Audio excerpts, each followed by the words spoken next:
everyone to Sports Buzz. I am Zach Barnett, your host, and I'm joined in by the Steelers running back, Jawon Chisholm.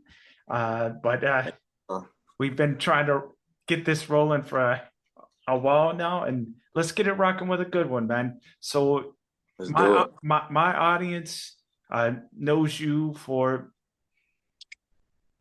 I guess, a major injury or a major accident that happened, you getting hurt as a kid with getting shot. So, with that in mind, what exactly helped you get noticed after that happened, I guess, by colleges? Uh, well, getting, getting shot first. I mean that's a long journey, man.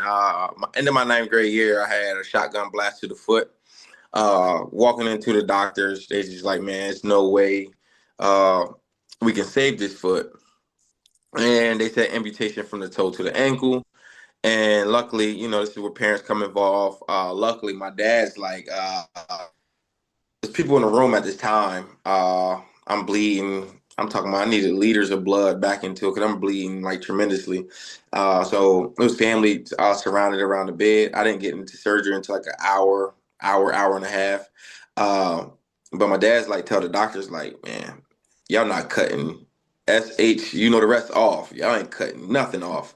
My son's an athlete.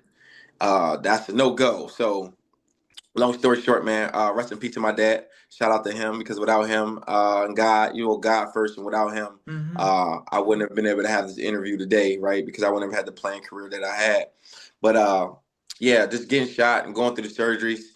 17 surgeries in like the first three days. A lot of cleanings, a lot of getting the pellets out because it was a shotgun blast. Uh, and then from there, like 10th grade year, I had to sit out, of course, right? Because I was on crutches for dang near 6 to 8 months, and then I had a walking boot for another 6 months. So it was a long recovery time, man. I remember my 11th grade year going back out and just trying to get back into the swing of things. I have a whole new foot. It's reconstructive. So I'm thinking, man, this is over. Uh, so we're just going through summer drills. Probably the only person to remember this is me and God rest my cousin. He was actually a football coach at the time. But just going through football drills, I just didn't feel the same as I felt when I was in that ninth grade. I didn't feel as explosive. Uh, I just felt like, just letting the doctors play in my head, hey, you'll never be the same again. You'll never be able to tightrope. Thank God I didn't do a tightroping type of sport. But it was a possibility that I could play again because these same doctors that did the reconstructive surgery on my foot, uh, they were supposed to leave the day that I came in. So they stayed the extra 17 days, which was the Mm-hmm. duration of my injury and my stay. I had to stay for 17 days. So they had to fuse small bones back together. Uh, a lot of cleanings, a lot of micro things. I'm talking about like fuse bones back together. And shout out to those two doctors. One was Dr. Bastilio. I forgot the other one's name. My mom would know his name because she loved those doctors. God rest her soul as well. So 17 days of that, man, and thank God for them. I had to be in a room for 3 to 4 days out of that 17. I was like in an 80-degree room because my bones had to fuse back together. So I was in that room for 3 days, 80 degrees. I couldn't have no water, no nothing. I still had to take medicine. It was a Mm-hmm. point where my lips were so dry, my mouth is dry, everything is dry, and I'm like, hey man, there's no way I can take this medicine without y'all giving me. So I got to have a little bit of applesauce to be able to withstand the medicine that they gave me. But yeah, man, that was the duration of that, man, and thank God for today. But taking it to my 11th grade year, taking it right back, it was I was about to walk off. Summertime, I remember about to walk off, and my cousin Blue, God rest his soul, was like, "Hey man, where you going?" I was like, "Man, I can't. I'm done, man. This ain't gonna work out. Like I'm not feeling the same." He like, "Man, you look good. I don't know what you're talking about. Coming off the injury that I came off of." He like, "Man, just stay at it, keep going." And that talk would be why you're talking to me today, right? It's Mm-hmm. God first and just persevering and believing that what he said was true. And I wobbled myself to 1,000 yards that year, man. And I didn't play the first two games because they had some other guys in before me. Just because they've been there, right? And I was just coming back. Coach really kind of didn't know me. Uh, God rest Coach George Trump, so too, man. Legendary coach, coached at Marshall, coached at Ohio State, things of that nature. So yeah, man. I was fortunate, man. I was blessed. I'm still blessed. None of this could happen without God. So That's yeah, that true. that that was my story, man. And being able to get recruited, man, it was bad, right? Because I had a 1.9 GPA because I barely went to school my 10th grade year because I didn't play football. I was just lost. I'm an urban kid, so you can take for whatever you want to take out of that. But my 10th grade year wasn't no good, man. I got involved with the wrong things, wrong people, uh, and I was just careless, because football was all that I knew, and it kind of just swayed me away from it. So it came back to haunt me my 12th grade year after having 2 great years of varsity football. Uh, I had a 1.9 GPA. I was getting ready to go to Hargrave Military Institute, which is a prep school. And Akron called out of nowhere. University of Akron called out of nowhere. Hey, man, how are you? How are you feeling? How would you feel about getting up here? Things of that nature. I'm like, man, static. Let's do it. And only how that happened was because my dad was in the office with George Trump at the time that they called University of Akron, and they was Hmm. calling for another guy that went to my school that was going to Akron, and they wanted to know a little bit more about him. So uh, Coach Trump was like, hey, listen, I have a guy running back right here. He'll change the program if you can bring him in. I know for sure he'll change the program if you can get him in. So lo and behold, man, the guy whose scholarship it was, which was if you're from the Ohio area, you'll probably know him. I think he was like Mr. Ohio. His name was Eric Howard. He was supposed to go to Ohio State. Mm, He ended up a robbery charge or something crazy like that. I don't want to speak too much on him because that's his story. And hopefully he's doing good, things of that nature. But that's only how I got to have my scholarship, man. And that scholarship turned in to me talking to you today. And I got up there, man.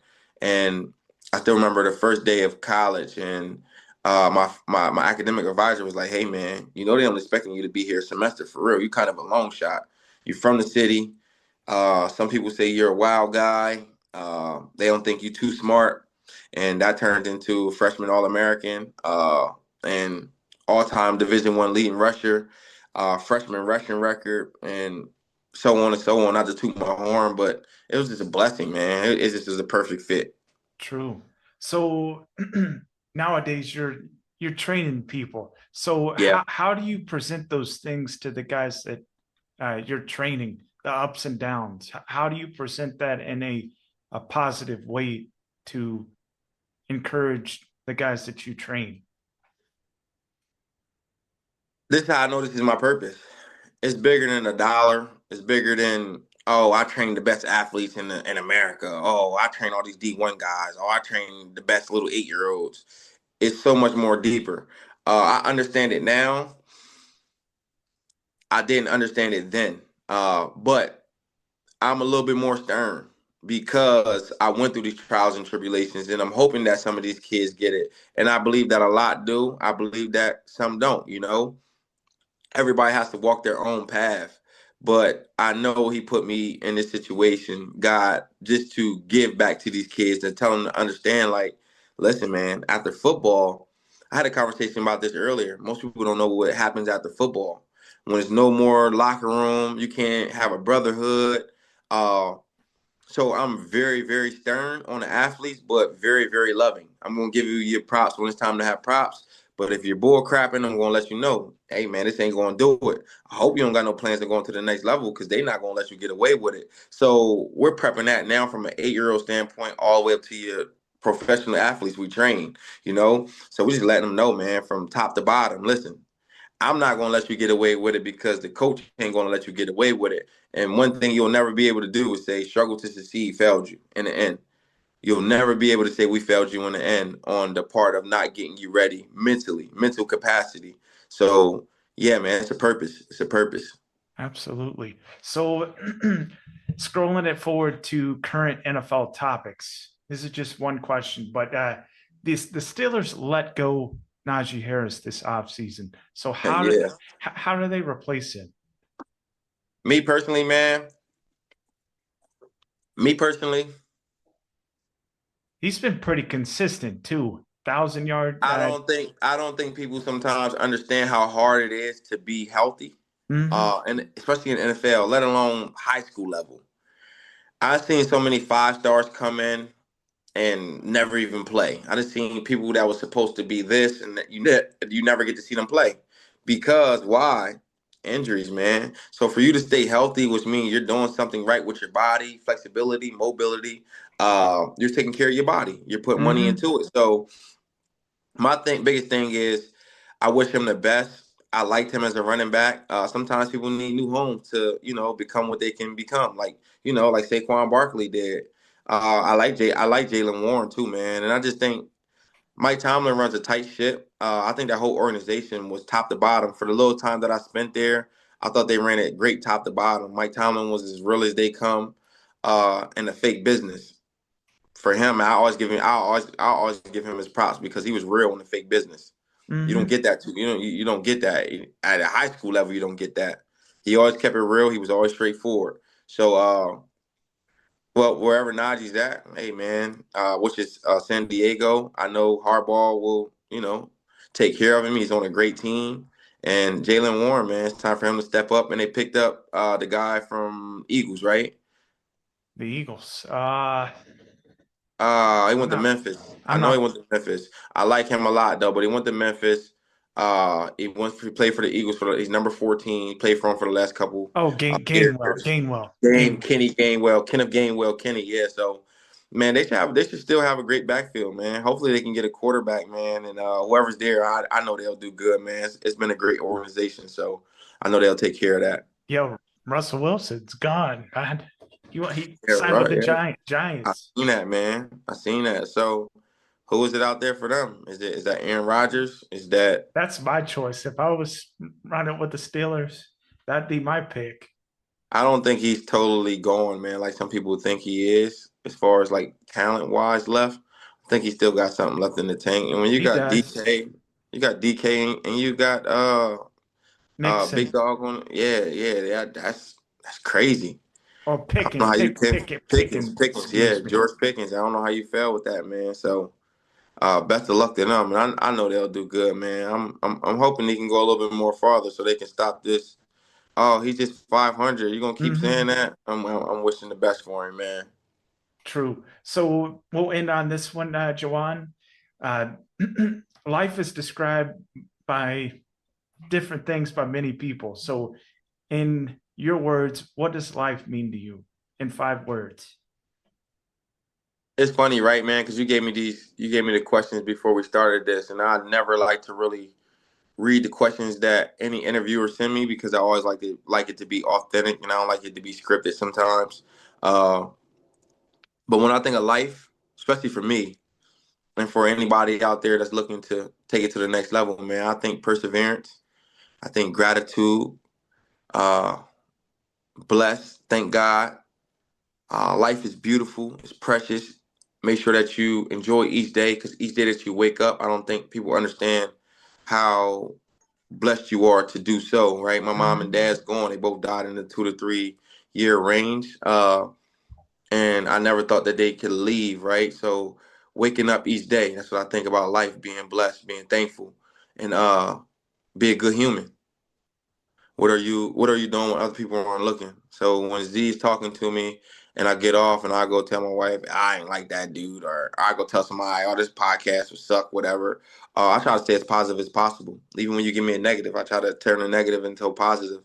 And it takes a while for you to do that, to actually rewire your brain. If you're already a negative thinker, to think positively, right? So I always been kind of that person to try to think positive on all situations, man. And it's a blessing to be on here today, man. So I just say grateful, man, blessed, gratitude, love life, cherish your people, and be a good human. Absolutely. What Jawon Chisholm, it's been an honor to have you on Sports Buzz with me, I Zach appreciate you, man. Barnett, and I appreciate you. we'd welcome you back for another one, man.